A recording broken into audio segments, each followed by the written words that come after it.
This is the ending point. కానీ క్వశ్చన్లో అడిగింది ఏంటండి, స్టార్టింగ్ పాయింట్ నుంచి ఎంత దూరంలో ఉన్నాడు, ఎంత దూరము ఇన్ ది సెన్స్ ఎండింగ్ పాయింట్కి ఎంత దూరంలో ఉన్నాడు అనేది అర్థం.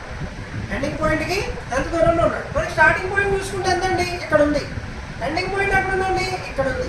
సో మన ఇవతల 25 మీటర్స్ అండ్ 25 మీటర్స్, ఇక్కడ ఎంత ఉంది 40 మీటర్స్. నేను చెప్పాను ఆల్రెడీ, మనకి జాగ్రఫికల్ డయాగ్రామ్స్ వేలో మన క్వశ్చన్స్ అడిగినప్పుడు ఇదేంటండి, ఆపోజిట్ సైడ్స్ ఆర్ ఈక్వల్గా ఉంటే దాన్ని మనం ఏమన్నాము, రెక్టాంగిల్ అన్నాం, దీర్ఘ చతురస్రం అంటాం. సో మరి ఇది 25 మీటర్స్ అయితే ఇది 25 మీటర్స్ అయింది, ఇది 40 మీటర్స్ ఉన్నప్పుడు ఈ యాంగిల్ ఎంత ఉంటుందండి, 40 మీటర్స్ అనేది ఉంటుంది. ఆ డైరెక్షన్ ఎంత ఉంటుంది, 40 మీటర్స్. కానీ మనకి స్టార్టింగ్ నుంచి ఎండింగ్ పాయింట్ వరకు ఉండే డిస్టెన్స్ మాత్రమే కావాలి. So out of the total 75 metres 40 metres తీసేస్తే వాట్ ఈస్ ద రిమైనింగ్ అండి, 35 మీటర్స్ అనేది. అంటే ఈ గ్యాప్ ఏదైతే ఉందో దిస్ ఈస్ 35 మీటర్స్.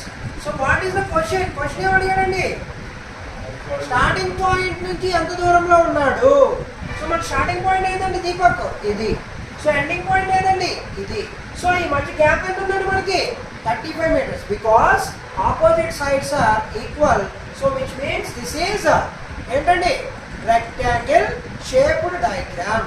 సో మనకి చూసుకుంటే దీపక్ స్టార్టింగ్ పాయింట్ నుంచి ప్రజెంట్ ఎండింగ్ పాయింట్ వరకు డిఫరెన్స్ ఎంత ఉందండి మనకి, అవుట్ ఆఫ్ 75 40 మీటర్స్ మనం తీసేస్తే 35 meters is the remaining. So our answer is 35 meters. That is the